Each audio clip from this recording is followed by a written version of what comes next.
வணக்கம். இன்றைய மாவட்ட செய்திகள்.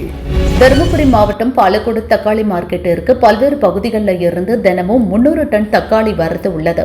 பருவமழை பொழிவினால் தக்காளி விளைச்சல் அதிகரித்து வரத்து அதிகரித்துள்ளது. தக்காளி வரத்து அதிகரித்ததால் கிலோ 8 ரூபாய் முதல் 10 ரூபாய் வரை வியாபாரிகள் கொள்முதல் செய்கின்றனர். 15 கிலோ கொண்ட ஒரு கூடை தக்காளி 150 ரூபாய்க்கு விற்பனையாகிறது. கடந்த மாதங்களில் கிலோ 40 முதல் 50 ரூபாய் வரை விற்பனையானது. விலை கடுமையாக குறைந்ததால் தக்காளி விவசாயிகளுக்கு கடும் நஷ்டம் ஏற்பட்டது. உழவர் சந்தையை போல் தக்காளிக்கு விலை நிர்ணயம் செய்ய வேண்டும் என விவசாயிகள் அரசுக்கு கோரிக்கை விடுத்தனர்.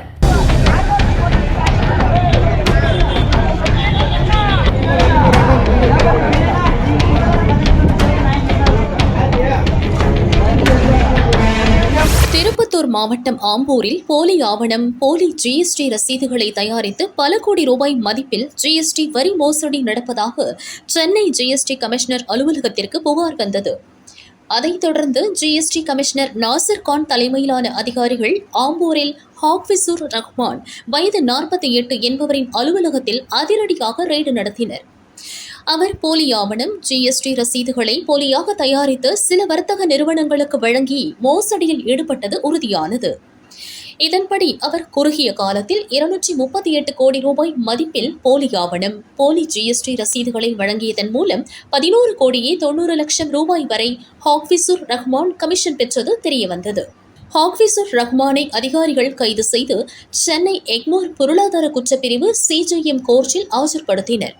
அவரை 14 நாட்கள் சிறையில் அடைக்க நீதிபதி உத்தரவிட்டார்.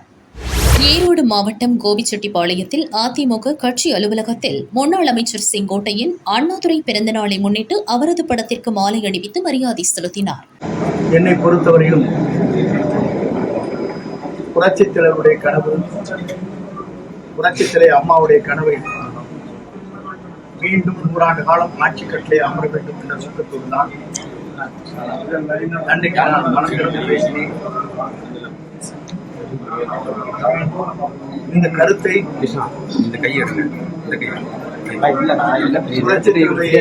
உண்மை விசுவாசிக்கிறேன்.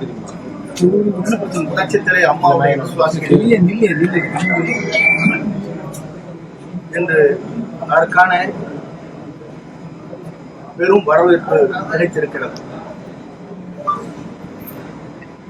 நோக்கம் இயக்கம் ஒன்று பெற வேண்டும்.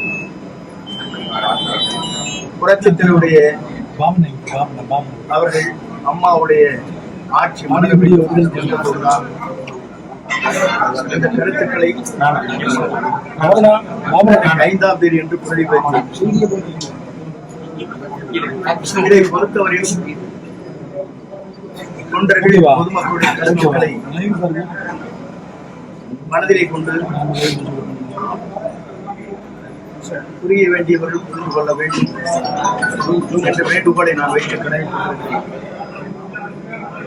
நம் இயக்கம் வலிமை பெறுவதற்கு, நம் இயக்கம் 2024 வெற்றி பெறுவதற்கு எல்லோரும் உறுதுணையாக பணிகளை மேற்கொள்ள வேண்டும் என்று வேண்டுகோளை வைத்து விடைபெறுகிறேன்.